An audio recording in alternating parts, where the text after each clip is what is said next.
Hello students, welcome to my channel direction vision. और आज हम जो वीडियो लेकर आए हैं वो थ्योरी ऑफ मशीन के गवर्नर टॉपिक पर है। और ये जो वीडियो जो हेल्पफुल होगा वो फाइनल ईयर स्टूडेंट जो आईआरटी में पढ़ रहे हैं, जिसकी क्लासेस हम लोग ऑनलाइन मोड में लिया जा रहा है जूम ऐप के थ्रू। उसमें बहुत सारे ऐसे स्टूडेंट्स हैं जिनकी नेटवर्क वीक होने की वजह से उनकी कॉन्सेप्ट क्लियर नहीं हो पाया है। पिछले वाले दो क्लास का जो वाट पोर्टर गवर्नर पर है, हम लोग वाट और पोर्टर गवर्नर का कुछ ऐसे कॉन्सेप्ट डिस्कस करेंगे जिसका न्यूमेरिकल आप सॉल्व कर लेंगे। लेकिन इसके पहले भी कुछ ऐसे स्टूडेंट्स होंगे जिसका थियरी वाला क्लासेस का आपको नहीं क्लियर हो पा रहा होगा टू नेटवर्क वीक की वजह से, तो आप इस वीडियो के माध्यम से आप उस कॉन्सेप्ट को भी क्लियर कर लेंगे। हालांकि हमारा यहाँ पर जो हम फिगर नहीं बनाएंगे बट वो पूरी कॉन्सेप्ट बोल देंगे जो कॉन्सेप्ट हम लोग ऑनलाइन क्लास में दिया गया है। तो फर्स्ट ऑफ ऑल, गवर्नर क्या है? गवर्नर एक प्रकार का ऐसा डिवाइस है जो इंजन की बदलते हुए भार की दशा में उसके क्रैंकशाफ्ट की स्पीड को एक समान बनाए रखता है। लेकिन किसके द्वारा बनाए रखता है? फ्यूल की सप्लाई को बढ़ा करके या घटा करके। Means governor as a device which are used to maintain the crankshaft speed to the mean speed by the controlling the working fluid for varying load condition। Engine के भार जब बदल रहा होगा, मींस जब लोड उसका बढ़ रहा होगा, भार बढ़ता है तो इंजन की स्पीड कम हो जाती है। लेकिन इंजन की जब स्पीड कम होती है तो गवर्नर ऑपरेट होता है, उसमें फ्यूल की मात्रा को बढ़ा देता है, फिर से वो अपनी स्पीड पर चला जाता है। सपोज कि इंजन पर लोड कम होती है तो स्पीड उसकी बढ़ जाता है, तो स्पीड बढ़ने से गवर्नर ऑपरेट होता है और उस समय फ्यूल की सप्लाई को कट कर देता है, फिर अपनी स्पीड पर आ जाता है। तो गवर्नर यही प्रकार है कि इंजन पर लोड बढ़ता है या घटता है, उसके अनुसार फ्यूल की सप्लाई को बढ़ाता है घटाता है, जिसकी वजह से क्रैंकशाफ्ट की जो स्पीड है वो एक समान बनाए रखता है। यही आपका गवर्नर है। गवर्नर का जो क्लासिफिकेशन जो किया जाता है वो मेनली रूप से दो प्रकार से करते हैं। पहला जो गवर्नर क्लासिफिकेशन किया जाता है आपका सेंट्रीफ्यूगल गवर्नर होता है, और दूसरा होता है इनर्शिया गवर्नर। पहले हम लोग इनर्शिया को देख लेते हैं। मींस ऐसा गवर्नर जो इनर्शिया के सिद्धांत पर कार्य करता है, इनर्शिया गवर्नर कहलाता है। और ऐसा गवर्नर जो सेंट्रीफ्यूगल के सिद्धांत पर कार्य करता है, that is the centrifugal governor कहलाता है। लेकिन इनर्शिया गवर्नर का कंट्रोलिंग बहुत ज्यादा डिफिकल्ट होता है, इस वजह से इसको इंजन में जनरली यूज नहीं किया जा सकता है। मींस आपके सिलेबस में भी पढ़ना होगा तो सिर्फ और सिर्फ सेंट्रीफ्यूगल गवर्नर हम लोग डिस्कस करेंगे। मींस ऐसा गवर्नर जो सेंट्रीफ्यूगल के सिद्धांत पर कार्य करता है। सेंट्रीफ्यूगल गवर्नर को भी हम लोग दो प्रकार से क्लासिफाई करते हैं। पहला जो होता है उसमें वाट या लोडेड गवर्नर। फर्स्ट क्या होता है? वाट या लोडेड गवर्नर। सेकंड क्या होता है? वाट गवर्नर, सॉरी, इसको बोल सकते हैं वाट या पेंडुलम गवर्नर बोलते हैं। फर्स्ट क्या होता है? वाट या पेंडुलम गवर्नर, और दूसरा होता है लोडेड गवर्नर। तो वाट गवर्नर या पेंडुलम गवर्नर को एक ही बोलते हैं, उसका नाम मतलब एक ही गवर्नर का दो नाम है, वाट या पेंडुलम। वाट एक साइंटिस्ट थे जिन्होंने उसको डेवलप किया था, इस वजह से उसको वाट गवर्नर बोलते हैं। लोडेड गवर्नर भी एक दो प्रकार से हम लोग क्लासिफाई करते हैं। पहला जो होता है डेड वेट टाइप गवर्नर, और सेकंड जो होता है स्प्रिंग कंट्रोल्ड गवर्नर। हालांकि हम लोग लिखते हुए ऑनलाइन क्लासेस में लिए थे, और उस नोट्स को अपने सामने रखेंगे और हमारी कॉन्सेप्ट को सुनेंगे तो क्लियर हो जाएगा। तो हमने बता दिया क्या कि एक क्लासिफिकेशन किया जाता है किसको? एक लोडेड गवर्नर में एक डेड वेट टाइप और दूसरा स्प्रिंग कंट्रोल्ड गवर्नर होता है। डेड वेट टाइप को भी दो प्रकार से क्लासिफाई किया जाता है। पहला जो क्लासिफिकेशन होता है पोर्टर गवर्नर, दूसरा होता है प्रोएल गवर्नर। स्प्रिंग कंट्रोल्ड गवर्नर में जाते हैं तो एक होता है हार्टलैंड गवर्नर और दूसरा होता है हार्टन गवर्नर, फिर Wilson and Horton governor, Wilson heartland governor, and next आपका पिकरिंग गवर्नर होता है। मतलब स्प्रिंग कंट्रोल गवर्नर भी चार प्रकार के होते हैं। यदि ये देखा जाए पूरा कंप्लीट एनालिसिस ग्रुप में देखते हैं तो सिंपल सा आप कहेंगे कि पूरी गवर्नर में सबसे ज्यादा जो इंपॉर्टेंट है आपके पॉइंट ऑफ व्यू से, जो फाइनल ईयर आईआरटी स्टूडेंट्स हैं, अभी तक का जो पेपर में डिस्कस हुआ था वो सिंपल सा ward governor, porter governor, Powell governor और हार्टलैंड गवर्नर पर क्वेश्चन डिस्कस किया गया है। मैं सब लोग पढ़ेंगे हर गवर्नर, बट आपका जो सबसे ज्यादा जो फोकस किया जाएगा वो यही गवर्नर वाट, पोर्टर, प्रोवेल और हार्टलैंड गवर्नर पर डिस्कस किया जाएगा। हमने उसके बाद देखा था कि भाई इसमें कितने बेसिक टर्मिनोलॉजी यूज हुआ है। तो बेसिक टर्मिनोलॉजी में हमने पहला दिखाया था कि हाइट ऑफ गवर्नर क्या होता है, रेडियस ऑफ रोटेशन क्या होता है, इक्विलिब्रियम स्पीड क्या होता है, मीन इक्विलिब्रियम स्पीड क्या होता है, minimum equilibrium speed, maximum equilibrium speed, और range of speed of governor, और स्लीव लिफ्ट क्या होता है। उसके पहले भी हमने डिस्कस किया था सेंट्रीफ्यूगल गवर्नर का, देखे थे कि लोड बढ़ता है घटता है किस प्रकार से ऑपरेट होता है, उसका एक टेबल चार्ट भी हम लोग डिस्कस किया गया था। हालांकि आज हम लोग न्यूमेरिकल कॉन्सेप्ट पर ही डिस्कस करेंगे, इस वजह से हमने थोड़ा सा यहाँ पर बेसिक टर्मिनोलॉजी के विषय में हमने नाम ले लिया कि भाई हाइट ऑफ गवर्नर क्या होता है, तो कहेंगे it is the vertical distance from the center of the flywheel to the axis of the spindle where the upper arm to be intersect, जहां पर ऊपरी भुजा स्पिंडल अक्ष को काटता है वहां से और सेंटर ऑफ फ्लाईबॉल के बीच का जो वर्टिकल डिस्टेंस होता है वही हाइट ऑफ गवर्नर कहलाता है। और हाइट ऑफ गवर्नर के केस में हम लोग डिस्कस भी किया था वहां पर भी कि ओपन आर्म, क्रॉस आर्म या पाइवटेड आर्म के लिए हाइट ऑफ गवर्नर किस प्रकार से लिया जाता है। नेक्स्ट आप रेडियस ऑफ रोटेशन कहेंगे, it is the horizontal distance from the centre of flyball to the axis of the spindle, के बीच में जो हॉरिजॉन्टल डिस्टेंस होता है वही आपका एक्सिस ऑफ रोटेशन होता है या रेडियस ऑफ रोटेशन बोलते हैं। इक्विलिब्रियम स्पीड कहेंगे कि जब हमारा स्लीव न तो ऊपर जाए न नीचे, there are no any movement of the sleeve in upward and outward direction, there are no movement of the fly ball in outward and inward direction, that means the governor is the only rotation at a fix position, मतलब एकदम उसी स्थान पर rotate करता रहता है, तो उस समय जो स्पीड होगी गवर्नर इक्विलिब्रियम स्पीड कहते हैं। लेकिन यह कंडीशन यदि सबसे ऊपर होता है, जाहिर सी बात है उस समय स्पीड गवर्नर की सबसे अधिक होगा और उस केस को बोलते हैं मैक्सिमम इक्विलिब्रियम स्पीड। और यदि यही केस आपका जब सब कुछ स्लीव में कोई मोमेंट ना हो, एकदम स्थिर होकर रोटेट करने लगता है और फ्लाईबॉल भी अपने स्थान पर सिर्फ सर्कुलर मोशन करता है, यदि यह लोएस्ट पोजीशन पर होता है उसको मिनिमम इक्विलिब्रियम स्पीड कहते हैं। और यदि यही कंडीशन बीच में हो जाता है उसको मीन इक्विलिब्रियम स्पीड कहते हैं।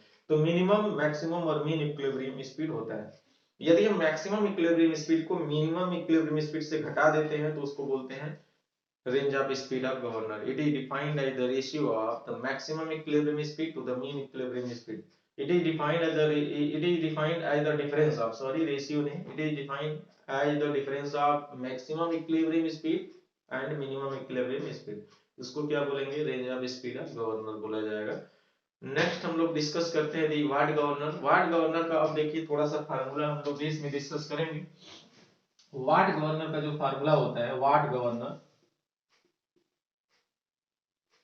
और आपने निकाला था हाइट के टर्म में, तो आप देखे थे 895 अपॉन एन स्क्वायर, अथवा N square is equal to 895 upon H. तो कभी कभी इस पे जो क्वेश्चन आता है कि एक गवर्नर जो 60 आरपीएम से रोटेट करता है तो हाइट क्या होगा, तो सिंपल सा ये वाला फार्मूला लगाएंगे और 60 आरपीएम यहाँ पर रख देंगे और उसके बाद जो आंसर आएगा वो हाइट कहेगा। यदि स्लीव का रोटेशन, मतलब यदि गवर्नर का रोटेशन चेंज होकर के 80 आरपीएम पर चला जाता है, सेकंड कहता है नहीं अब 80 आरपीएम पर यदि चला जाता है, तो आप बताइए 80 आरपीएम पर चला जाएगा तो क्या होगा उसकी रोटेशन। तो सिंपल सा 80 आरपीएम पर यदि चला जाएगा तो आप एक बार में h1 निकाले ही हैं, आप h2 निकाल दीजिए। तो h2 निकालेंगे 895 अपान n स्क्वायर, तो an इस बार a रखेंगे और बाद में जो बड़ा है उसमें से घटा देंगे, फाइनल आपका h1 माइनस h2 आ जाएगा। जाहिर सी बात है ये आपका n आपका छोटा है तो h1 आपका बड़ा होगा, इस वजह से h1 माइनस h2 कर देंगे। गवर्नर की जो हाइट लिखा जाता है in the terms of metre में लिखा जाएगा, आप बड़े ध्यान से इसको समझेंगे। कभी कभी कंपटीशन में भी आंसर आता है तो आप क्लिक करेंगे मीटर में गवर्नर की हाइट को प्रदर्शित करते हैं। हम सबसे ज्यादा जो फोकस करेंगे वो आपका पोर्टर गवर्नर पर है। और पोर्टर गवर्नर का जो डेविएशन हालांकि हम लोग प्रूव किए थे ऑनलाइन क्लासेस में, लेकिन यहाँ पर कुछ ऐसे कॉन्सेप्ट हम लोग डिस्कस करेंगे जो प्रूफ से कुछ हट करके हैं। तो प्रूफ किया गया था, जो डेरिवेशन फार्मूला जो प्रूफ किया गया था, सिंपल सा आप देखेंगे तो यही प्रूफ किया गया था, n square is equal to small mg plus capital mg by 2 1 plus k upon small mg into 895 upon h, यह प्रूफ किया गया था। लेकिन हमने कहा था कि k का मान जो होता था, k इज इक्वल टू होता है tan of beta upon tan of alpha. तो tan बीटा tan अल्फा, यदि हमारा tan अल्फा का मान tan बीटा के बराबर हो जाए तो कह जाएंगे कि भाई k इज इक्वल टू 1 हो जाएगा और जो फार्मूला हो जाएगा वो फार्मूला आपका बदल जाएगा। और बदलने का मतलब ये है कि इसको हम लोग कुछ इस प्रकार से लिख सकते हैं कि mg plus capital mg by 2 1 plus 1 और इन अपान small mg into 895 upon h। इसको आप 2 से 2 काटेंगे और आराम से इसको लिख सकते हैं mg कैपिटल mg बाई 2 और सॉरी 2 से 2 तो कट गया है, small mg plus capital mg अपान small mg into 895 upon h। तो कभी ये छोटा फार्मूला भी बदल जाएगा। इसको हम स्मॉल w, इसको कैपिटल W में बदला जा सकता है।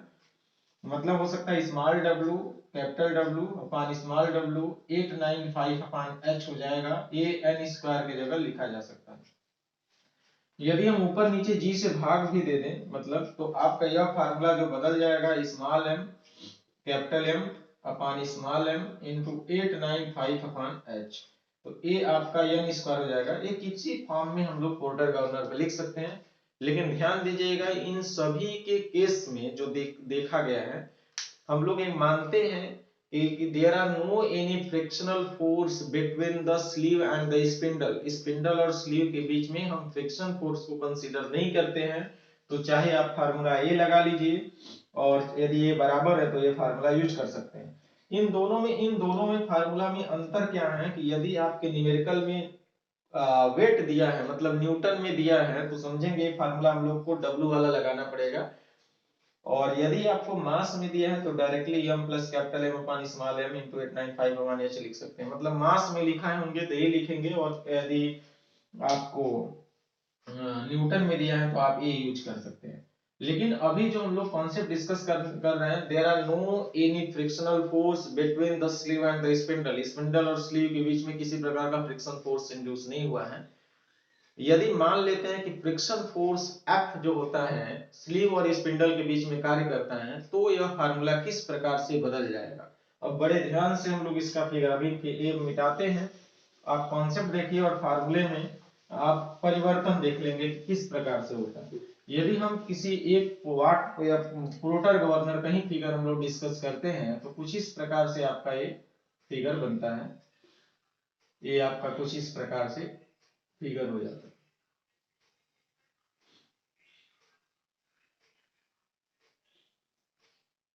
ये कुछ इस प्रकार से फिगर बनता है।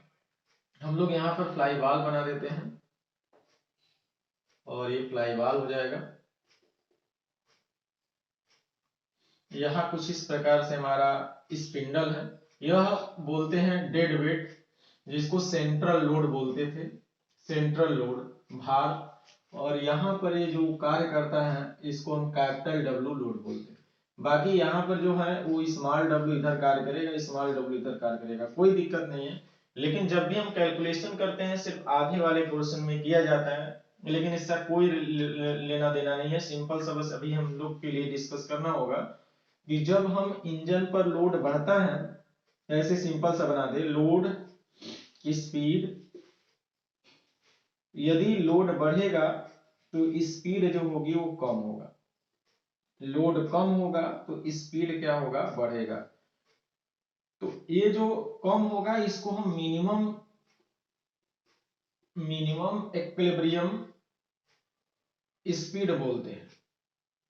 That is the case of the minimum equilibrium speed कब बनेगा, तो कहेंगे जब इंजन पर लोड बढ़ता है तो उसकी स्पीड कम होगी और ये पूरा सिस्टम नीचे की तरफ आएगा, नीचे की तरफ आ रहा होगा। जब इंजन पर लोड कम होगा तो उसकी स्पीड बढ़ जाएगा, और इसको बोलते हैं कि यह मैक्सिमम इक्विलिब्रियम स्पीड हो जाएगा। मतलब यह पूरा सिस्टम कहां जा रहा होगा, ऊपर। यही हमारा स्लीव होता है। आप ध्यान दीजिए, यही एक प्रकार का हमारा क्या है, स्लीव है। ये स्लीव से ही बधा हुआ, स्लीव पर ही रखा होता है, इस स्लीव पर ही पूरा सिस्टम रखा होता है।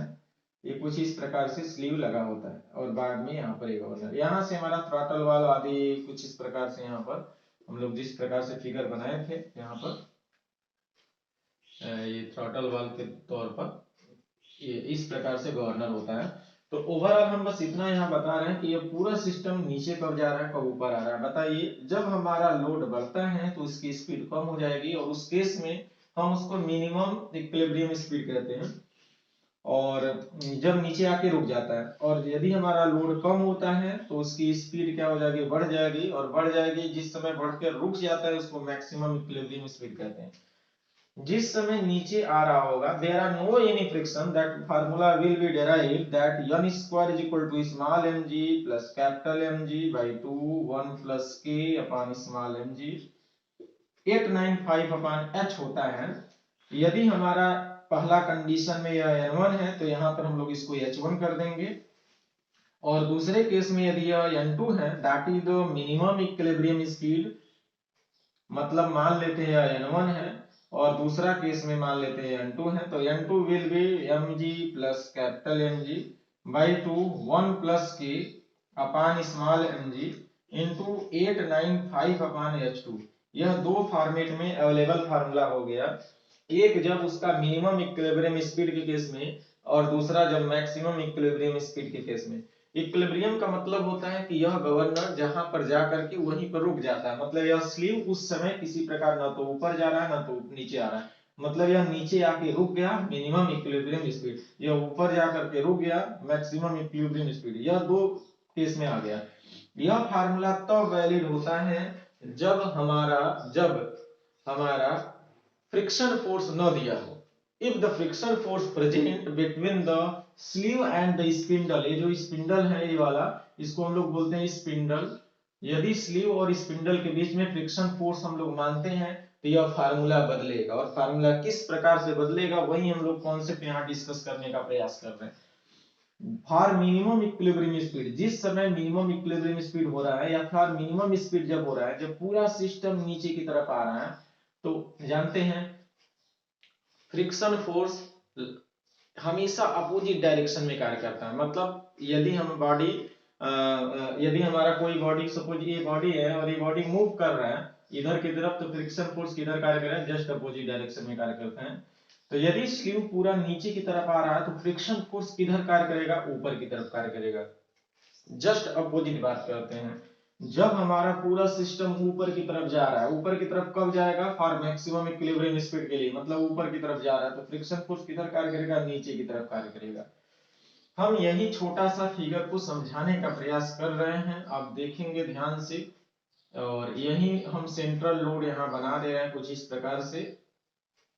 दोनों के केस में यहाँ सेंट्रल लोड हम इस प्रकार से बना रहे हैं। ये हम कैपिटल W हमेशा नीचे की तरफ लगेगा, चाहे वो ऊपर जाए स्लीव, चाहे नीचे, जो उस पे डेड वेट का भार है वो हमेशा नीचे की तरफ कार्य करेगा, कैपिटल mg। लेकिन इसको और अच्छे समझना है, यदि यह नीचे की तरफ आ रहा है, मींस दैट इज द नीचे की तरफ आ रहा है, और ये वाला हम लोग मान लेते हैं कि ऊपर की तरफ जा रहा है।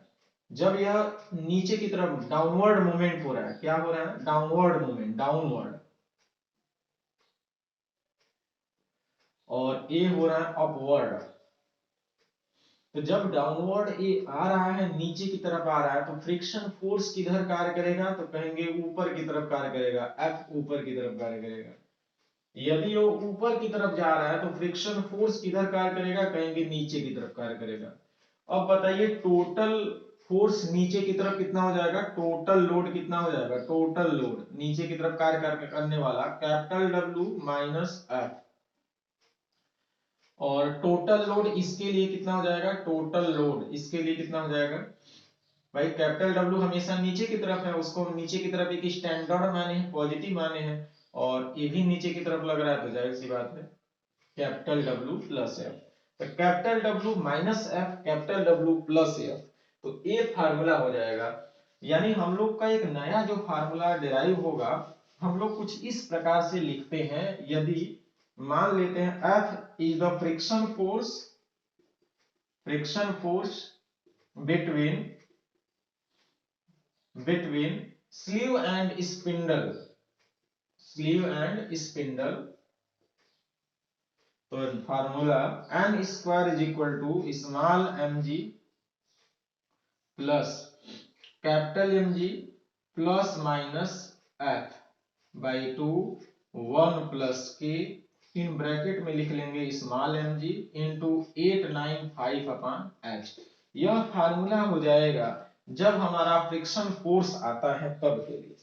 n square is equal to small mg, capital mg में प्लस माइनस f हम लोग जोड़ देते हैं, घटा देते हैं, by 2 1 plus k 895 upon h। लेकिन हमारा मैटर तब आता है कि भाई प्लस कब लेंगे और माइनस कब लेंगे, तो प्लस कब लिया जाएगा, माइनस कब लिया जाएगा, और इसके लिए हमने एक फ्री बॉडी डायग्राम यहाँ पर हम डिस्कस कर दिए हैं, और इसके द्वारा आप पहचान लेंगे कि जब स्लीव नीचे की तरफ आ रहा होता है उस समय फ्रिक्शन फोर्स ऊपर की तरफ कार्य करेगा। इस वजह से जो टोटल फोर्स हो जाएगा, टोटल लोड हमारा स्लीव पर हो जाएगा, वो हो जाएगा कैपिटल W माइनस F। और इस पोजीशन को बोलते हैं फॉर मिनिमम इक्विलिब्रियम स्पीड, जब एकदम आकर के नीचे स्थिर होकर रोटेट करने लगता है। जब स्लीव ऊपर की तरफ जा रहा होता है, जब ऊपर की तरफ कब जा रहा होगा, जब हमारा किसी इंजन पर लोड कम होता है तो उसकी स्पीड बढ़ जाएगी। जब स्पीड बढ़ेगा तो फ्लाईबॉल बाहर की तरफ आउटवर्ड डायरेक्शन में जाएगा और पूरा सिस्टम ऊपर लेकर के जाएगा। लेकिन जानते हैं कि friction force just opposite direction में कार्य करता है। यदि हमारा जो सेंट्रल लोड स्लीव ऊपर की तरफ जा रहा होगा तो उस समय फ्रिक्शन फोर्स नीचे की तरफ कार्य करेगा, और इस केस में जो टोटल हमारा लोड हो जाएगा उस पे कार्य करने वाला वो कैपिटल W प्लस है। यानी this formula will be, there are mainly written to two, first for the minimum equilibrium speed and the second for the maximum equilibrium speed। तो मिनिमम और मैक्सिमम इक्विलिब्रियम स्पीड के case में चाहे तो आप discuss कर सकते हैं। जैसे सपोज कि यहाँ पर देखेंगे फॉर मिनिमम इक्विलिब्रियम स्पीड के लिए, फॉर मिनिमम इक्विलिब्रियम स्पीड के लिए डिस्कस किया जा सकता है। फॉर मिनिमम इक्विलिब्रियम स्पीड के लिए फार्मूला हम लोग क्या लिखेंगे, n1 square is equal to small mg plus capital mg minus f by 2, देख रहे हैं ना यहाँ पर W माइनस f, ब्रैकेट में 1 plus k small mg into 895 upon h1 हो जाएगा। यदि हम बात करते हैं कि नहीं फिर से फॉर मैक्सिमम इक्विलिब्रियम स्पीड के लिए, तो फॉर मैक्सिमम इक्विलिब्रियम स्पीड के लिए बात कर देते हैं, हमारा फार्मूला n2 हो जाएगा। तो n2 इज इक्वल टू क्या लिख लेंगे, n2 square is equal to small mg capital mg plus f upon 2 1 plus k into 895 upon h2, ये हमारा फार्मूला हो जाएगा। अब आपको यदि निकालना है कि फ्रिक्शन फोर्स प्रेजेंट है उसके बाद आपको रेंज ऑफ स्पीड निकालना है, तो आप दोनों में से एक को n1 निकालेंगे, दूसरा n2 निकालेंगे, घटा ले जाएंगे। पहले में देख रहे हैं हम mg में से कुछ घटा रहे हैं, जब घटाएंगे तो ये वाला कम होगा, इसमें हम कुछ जोड़ रहे हैं तो ये वाला ज्यादा होगा, मतलब आपको रेंज ऑफ स्पीड निकालना होगा तो n2 माइनस n1 कर देंगे, ठीक है ना।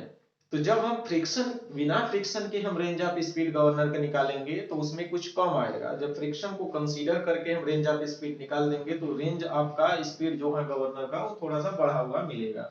वो किस लिए मिलेगा, क्योंकि यहाँ पर एक में से घटा रहा है दूसरे में बढ़ जा रहा है, तो घटाएंगे तो ऑटोमेटिकली हम लोग क्या मिलेगा, कुछ कम हो जाएगा। पहले आप लोग जब सॉल्व करेंगे तो मालूम हो जाएगा।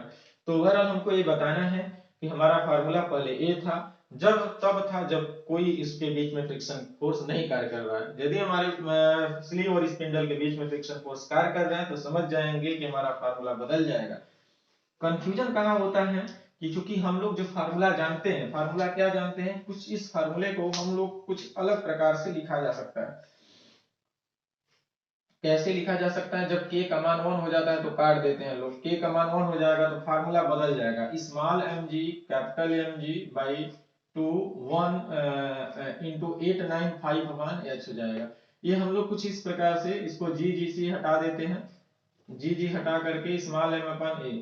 तो कभी भी जब भी फ्रिक्शन फोर्स आपको ऐड करना होता है तो फ्रिक्शन फोर्स हम m में नहीं ऐड करेंगे, इसको तुरंत g से मल्टीप्लाई करेंगे और ये हो जाएगा mg, ये हो जाएगा कैपिटल mg अपॉन m और 895 अपॉन h हो जाएगा। इसमें हम लोग ऐड करेंगे या घटाएंगे, मतलब प्लस माइनस f। ये फार्मूला तब होगा जब k का मान तो 1 हो लेकिन साथ में फ्रिक्शन फोर्स भी इसमें दिया हो, तो कभी भी ये फार्मूला इसमें कभी नहीं जोड़ देंगे प्लस माइनस f, क्योंकि मास का जो यूनिट होता है केजी, समान यूनिट को जोड़ सकते हैं घटा सकते हैं लेकिन डिफरेंट यूनिट को जोड़ा और घटाया नहीं जा सकता है। इसलिए हम कभी भी m में से फ्रिक्शन फोर्स को घटाएंगे जोड़ेंगे नहीं, हम किस में जोड़ेंगे, स्मॉल w में से। This formula will B small w capital W plus minus f upon small mg मतलब स्मॉल w 895 अपॉन h। तो समझ गए होंगे कि हमारा ये स्मॉल कैपिटल W में प्लस माइनस f जोड़ेंगे या घटाएंगे जिसके अकॉर्डिंग दिया होगा तब।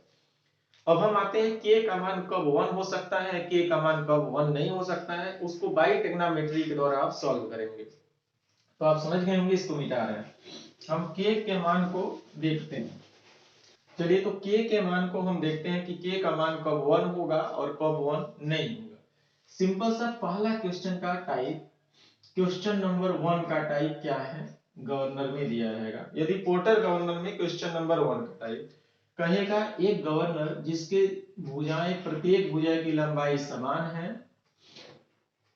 मतलब a और b है, a is equal to b दिया है और साथ में पाइवट एट स्पिंडल एक्सिस, इस भुजा की लंबाई समान है और स्पिंडल अक्ष पर पाइवटेड किया गया है। यदि इसमें बीच में हम लोग अल्फा मानते हैं और इसको बीटा मानते हैं तो इस केस में अल्फा और बीटा आपस में बराबर हो जाएगा। जब अल्फा बीटा बराबर हो जाएगा उस केस में k की वैल्यू को 1 लिखा जाएगा और फार्मूला जो बदल जाएगा वो किस प्रकार से लिखेंगे, डायरेक्ट लिखेंगे small mg capital mg by small mg into 895 upon h। ये तब फार्मूला लगेगा जब हमारे पास there are no any friction force, यहाँ नहीं है। यदि फ्रिक्शन फोर्स दिया है आप इसमें से प्लस माइनस कर देंगे और माइनस कब करना है प्लस कब करना है वो हम लोग ऑलरेडी डिस्कस कर चुके हैं। तो k का मान यहाँ 1 हो जाएगा। दूसरा देखते हैं केस सेकंड क्वेश्चन, कहेगा ऑल आर्म सेम लेंथ, जिसकी सभी भुजाएं समान है। All upper arm pivoted to the spindle axis and lower arm pivoted कुछ डिस्टेंस पर पाइवटेड किया गया। ए भी इसकी भुजा ए है और इसकी भुजा बी है। ए और बी आपस में बराबर हैं। एक को हम लोग स्पिंडल अक्ष पर पाइवटेड किया गया, एक्सिस ऑफ स्पिंडल, और ए सर्टेन डिस्टेंस। तो ये आपका एंगल बीटा है और ये एंगल अल्फा है। तो अल्फा और बीटा यहाँ पर बराबर नहीं होगा और के का मान 1 के बराबर नहीं होगा। फार्मूला हम लोग 1 नहीं रखेंगे, बड़ा वाला फार्मूला लिखेंगे और उसके द्वारा हम ट्रिग्नोमेट्री से लगाएंगे, साइन कॉस tan जो भी लगाना होगा आप उसके द्वारा हम tan बीटा का वैल्यू निकालेंगे, tan अल्फा की वैल्यू निकालेंगे और k इज इक्वल टू निकालेंगे tan beta upon tan alpha.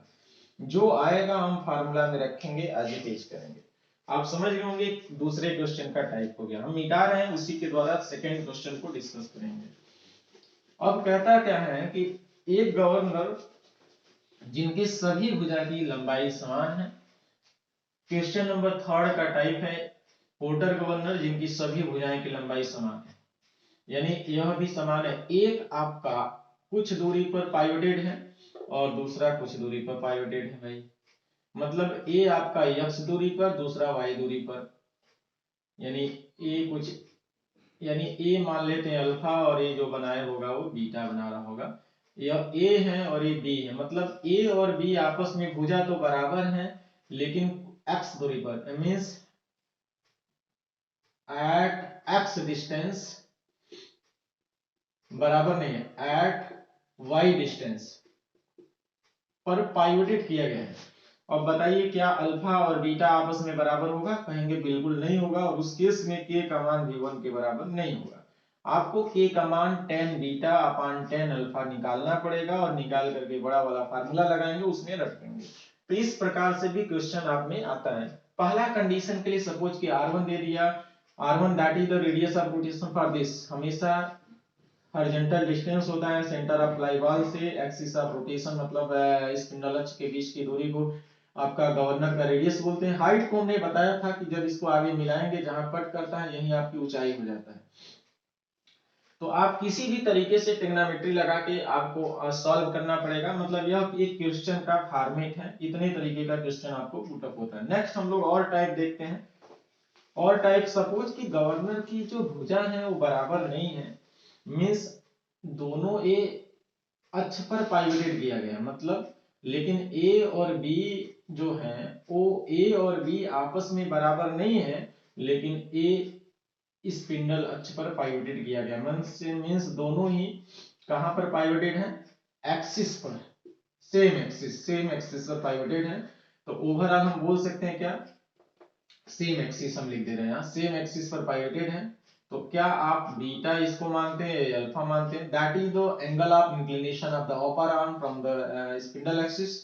और ए भी बीटा का मान होता है angle of inclination of the lower arm from the spindle axis का अल्फा और बीटा बराबर होंगे जब ए और बी आपस में बराबर नहीं है, स्पिंडल अक्ष पर पाइवोटेड होने के कारण बाद भी यह आपस में बराबर नहीं होगा और के का मान 1 के बराबर नहीं होगा। फार्मूला निकाल लगाएंगे बड़ा वाला, उसमें से tan beta upon tan alpha की अलग से वैल्यू निकालेंगे बाय द ट्रिग्नोमेट्री का फार्मूला लगा के। चाहे जिस प्रकार से आप स्वतंत्र हैं कैलकुलस से सॉल्व करने के लिए, आराम से इसका एक हम न्यूमेरिकल बता देंगे, बहुत आसान हो जाएगा। ये हम फॉर्मेट बता रहे हैं कि इतने तरीके से पूछा जा सकता है। और भी तरीके हैं, एक और भी प्रकार है क्वेश्चन का। सपोज कि कहता है कि एक गवर्नर जिनकी सभी भुजाएं की लंबाई समान है और दोनों ऊपर और नीचे दोनों ही समान दूरी पर आपका पाइवोटेड किया गया, मतलब ये भी अक्ष है और ये भी अक्ष है और इनके भुजा भी हैं, वो जो है ए है और बी है, ये जो ए और बी आपस में बराबर हैं और x डिस्टेंस पर पाइवोटेड किया भी गया है, मतलब दोनों का डिस्टेंस भी पाइवोटेशन जो है, मतलब दोनों का जो डिस्टेंस है स्पिंडल अक्ष से बराबर है। और इस केस में भी अल्फा और बीटा क्या होगा, तो कहेंगे भाई अल्फा और बीटा आपस में बराबर होगा और k इज इक्वल टू 1 होगा। और उस समय हम छोटा सा फार्मूला जो k आपका नहीं रहता है उसको आप लगा सकते हैं, small mg capital mg upon small mg 895 power h, जब आपको फोर्स ऑफ फ्रिक्शन ना दिया हो। तो ऐसे न्यूमेरिकल का फॉर्मेट है और आराम से आप सॉल्व कर सकते हैं पोर्टर गवर्नर का। तो जो ये वीडियो हम लोग डिस्कस कर रहे हैं वो सिंपल सा आईआरटी जो फाइनल ईयर के स्टूडेंट्स जो जूम ऐप के थ्रू ऑनलाइन क्लासेस कर रहे हैं, उसमें बहुत सारे ऐसे स्टूडेंट्स हैं जिसके नेटवर्क की इशू था, उसके लिए हम ये हालांकि वीडियो हम लोग डिस्कस कर दिए हैं, आप यहाँ से अपने कॉन्सेप्ट को क्लियर कर लेंगे। यदि हम एक न्यूमेरिकल को बता दें कि भाई न्यूमेरिकल पोर्टर गवर्नर का किस प्रकार से आप सॉल्व करेंगे एग्जामिनेशन बोर्ड एग्जाम में, यदि आपका कन्वेंशनल टाइप होता है ऑब्जेक्टिव टाइप नहीं होता है तो किस प्रकार से सॉल्व करेंगे। देखिए क्वेश्चन कैसे पूछता है, कहेगा a porter governor all arm is the same length at it is equal to 250 mm। एक पोर्टर गवर्नर जिनके सभी भुजाओं की लंबाई समान है तथा उसकी जो भुजा है वो 250 mm है। फिर कहेगा it's equilibrium speed the it's 120 mm is the radius of rotation of the governor. तो पहला दे दिया when the governor is lift, मतलब जिस समय वो लिफ्ट होना प्रारंभ करता है, that is the radius of rotation is equal to 160 mm।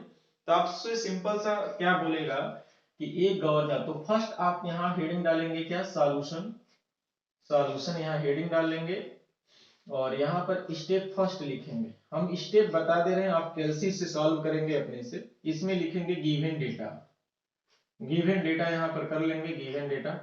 और गिवन डेटा में फर्स्ट ऑफ ऑल हम लोग गवर्नर के दोनों गवर्नर का हम फिगर बना देंगे। सपोज कि कह रहा है कि एक का रेडियस, सभी दोनों भुजाएं तो समान है, मतलब 250, इसको भी बना दिया जाएगा, 250 इसको भी बना दिया। एक्सिस दोनों, इस दोनों ही स्पिंडल अक्ष पर पाइवोटेड किया गया है, कोई दिक्कत नहीं है। यहाँ पर हम फ्लाई बॉल कर देते हैं, फ्लाई बॉल का भार जो है स्मॉल mg कार्य करेगा और यहाँ से जो होगा वो कैपिटल mg/2 कार्य करेगा। इसका जो रेडियस है, रेडियस ऑफ रोटेशन पहला दिया है 120 mm पर और ए पहला, यहाँ से नीचे लिख देंगे minimum equilibrium speed, minimum position, minimum equilibrium speed या मिनिमम पोजीशन। दूसरा हम लोग फिगर यहाँ पर बना देंगे कि सेम आपका गवर्नर है और इसकी भुजा तो समान है 250 50 है, लेकिन इसकी रेडियस सपोज कि 120 या 160 जो भी दिया रहेगा, 160 ही दे दिया तो आपका 160 दे दिया और यहाँ पर जो कार्य करेगा वो कैपिटल mg/2 हो जाएगा और यहाँ पर स्मॉल mg हो जाएगा। ये फिगर बनाने का तरीका है और इसमें आपका मैक्सिमम इक्विलिब्रियम स्पीड कुछ इस प्रकार से क्वेश्चन देता है। कहेगा कि एक पोर्टर गवर्नर जिसमें सभी भुजाओं की लंबाई समान है तथा उसकी जो लंबाई 250 है और स्पिंडल अक्ष पर दोनों भुजाएं पाइवोटेड किया गया है। जब उसकी रेडियस ऑफ रोटेशन 120 था वो मिनिमम पोजीशन में था। जब गवर्नर लिफ्ट करना प्रारंभ कर रहा है तो गवर्नर का स्लीव तभी लिफ्ट होगा जब इसकी रेडियस ऑफ रोटेशन मतलब बदलेगा, 160 पर चला गया तो जाहिर सी बात है इसकी अपेक्षा इसकी स्पीड ज्यादा होगा, तो एक को हम मिनिमम मानेंगे दूसरे को मैक्सिमम मान लेंगे।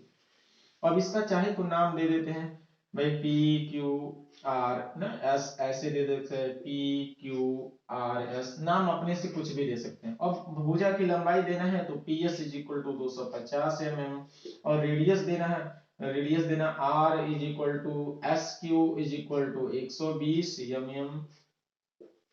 और सिंपल से यदि हम लोग इसको हम h1 मान लिया जाए, हाइट को h1 मान लिया जाए और इसको आपको h2 मान लिया जाए, तो फर्स्ट ऑफ ऑल हम यहाँ से h1 को कैलकुलेट करेंगे, जितना भी आएगा h1 को कैलकुलेट। ये बताइए यहाँ पर अल्फा मानेंगे और यहाँ पर बीटा मान लेंगे।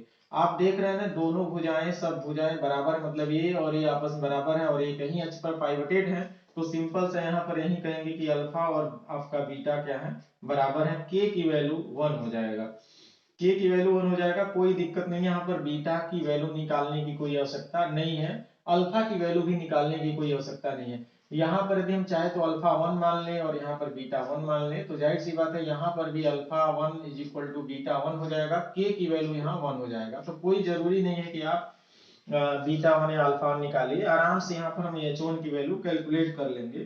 तो ये तो हमारा गिवन डेटा हो गया। फर्स्ट स्टेप क्या डालेंगे, फर्स्ट स्टेप हो गया। सेकंड स्टेप क्या डालेंगे, स्टेप सेकंड में आप डालेंगे फॉर मिनिमम कंडीशन या मिनिमम इक्विलिब्रियम स्पीड, जो फिगर डालें। अब इसके लिए यहां से हम लोग h1 की वैल्यू कैलकुलेट करेंगे। h1 की वैल्यू कैसे कैलकुलेट करेंगे, ये आपका 250 के स्क्वायर माइनस 120 के स्क्वायर, ये आपका mm में आएगा, ये आपका किस में आएगा, mm में। बाद में इसको हम मीटर में बदल लेंगे। फिर कहेंगे n1 square is equal to, चूंकि k का वैल्यू 1 है, इसमें कोई दिक्कत नहीं है। इसमें गिवन डेटा में मास भी दिया रहता है, m इक्वल टू 5 kg और capital M is equal to 15 kg मान लेंगे, दिया रहता है। फार्मूला लगाएंगे स्मॉल m कैपिटल M, या यदि आप कंफ्यूज हो रहे हैं तो small mg plus capital mg by 2 1 plus k upon small mg into 895 upon h। आप देख रहे हैं k की वैल्यू 1 हो जाएगा, तो ये दोनों 1 1 कट जाएंगे और small mg capital mg upon small mg, यदि g से g भी काटेंगे तो फार्मूला जो आएगा सिंपल सा फार्मूला कौन सा रख देंगे small m capital M upon small m 895 upon h1, तो a निकल जाएगा। सिमिलरली यदि चाहे तो आप यहीं पर स्टेप थर्ड कर देंगे for maximum equilibrium speed. Maximum equilibrium speed के केस में आप यहाँ पर h2 निकालेंगे फिगर 2 से, और इन ब्रैकेट में 250 स्क्वायर 160 के स्क्वायर जो भी आएगा, और सॉल्व करके इसको mm में पहले आएगा, उसको मीटर में बदल लेंगे। और फिर कहेंगे लिखेंगे n2 square is equal to small m capital M upon small m 895 upon h2। h2 की वैल्यू यहाँ से रख देंगे, यहाँ से n2 की वैल्यू आ जाएगा, ये किसमें आ जाएगा, आरपीएम में आएगा, यहाँ पर भी आ जाएगा आरपीएम में आएगा। Range of third fourth speed में निकालेंगे। स्टेप फोर्थ में आपको निकालना है range of speed of governor, आप निकाल लेंगे और n2 माइनस n1 आप घटा देंगे वहां से। चूंकि यहां से आप देखेंगे तो 160 है, यानी कि आपको लगेगा n2 माइनस n1 घटाएंगे, that is the range of the speed of the governor. लेकिन हालांकि आज का जो कॉन्सेप्ट था वो आपका एक तरीके से सेमेस्टर एग्जामिनेशन के पॉइंट ऑफ व्यू से डिस्कस किया गया था। लेकिन यदि जिस प्रकार से यदि गाइडलाइन आता है, यदि आप ऑनलाइन मोड में ही यदि आपका एग्जाम हो जाता है, उसके लिए भी इस चैनल के माध्यम से हम प्रयास करेंगे कि ऑब्जेक्टिव टाइप क्वेश्चन आपके पास पहुंचता रहे। तो यदि चैनल को सब्सक्राइब नहीं किए हैं तो चैनल को सब्सक्राइब कर लेंगे। बाकी वीडियो आगे के लिए देखने के लिए हमारे इस चैनल के साथ बने रहिए।